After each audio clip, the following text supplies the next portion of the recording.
The Fontainebleau Las Vegas is a luxury resort and casino on the north end of the Las Vegas Strip at 2777 South Las Vegas Boulevard. It is a sister property to the famous Fontainebleau Miami Beach. It is owned and operated by Fontainebleau Development, led by Jeff Soffer in partnership with Koch Real Estate Investments. It features a 67-story tower that stands 737 feet tall, making it the tallest occupied building in Nevada. The resort offers 3,644 hotel rooms and suites, a 173,000 square foot casino, huge convention space, restaurants, nightlife, retail shops, and entertainment venues. The whole project ended up costing about $3.7 billion. What was on that property before? The site used to have two older resorts. The Thunderbird Hotel and Casino opened on September 2nd, 1948. It was one of the early Strip properties and had a Navajo-inspired theme.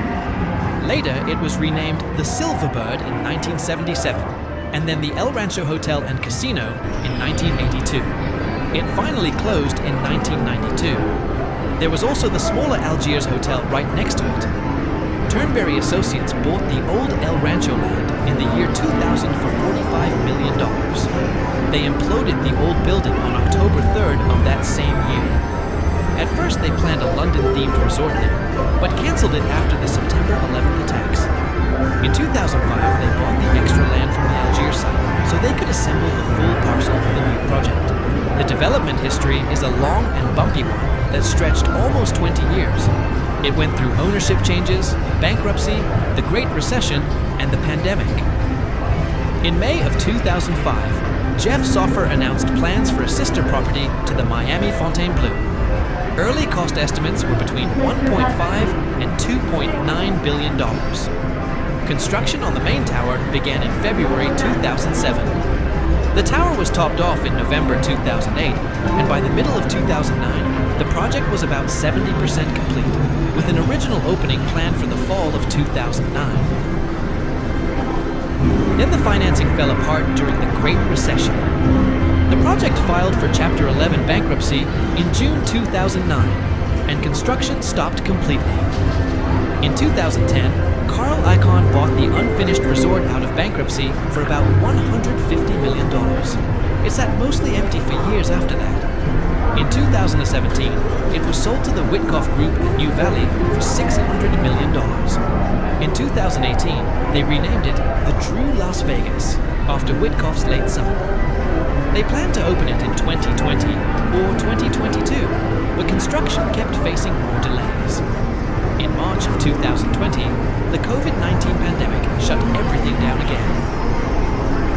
Then in 2021, Jeff Soffer and Fontainebleau Development bought it back with Koch as their partner. They restored the original Fontainebleau name. Construction restarted in November of that year, with a target opening in late 2023.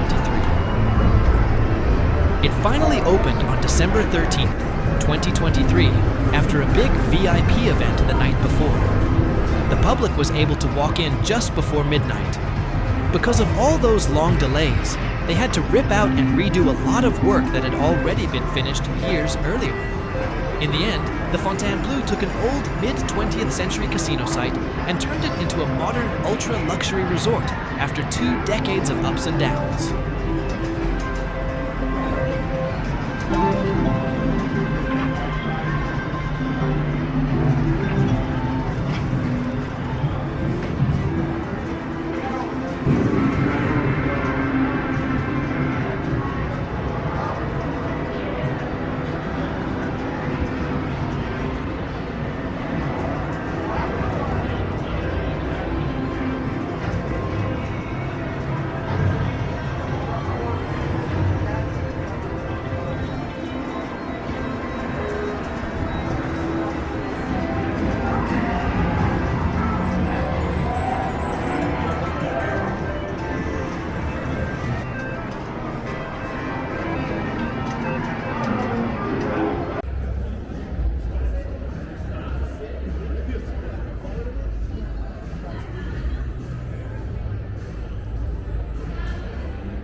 The front drive up to Fontainebleau Las Vegas feels like stepping into pure luxury on the north end of the Strip.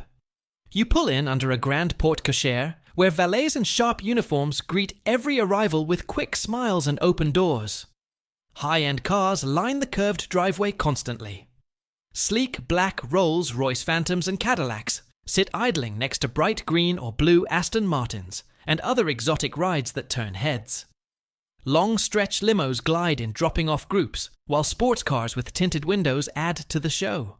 The energy builds as you watch these vehicles come and go under bright lights that reflect off polished chrome and deep paint. Women in glitter skirts step out of these cars and limos with confidence. Their short, sparkling skirts catch every light and shimmer as they walk toward the entrance on heels that click against the pavement. Paired with elegant tops or dresses, they move through the valet area, laughing and chatting, while Bellstaff handles bags with smooth efficiency. The whole scene pulses with that special Vegas excitement where everyone dresses to impress, and the night feels full of possibility.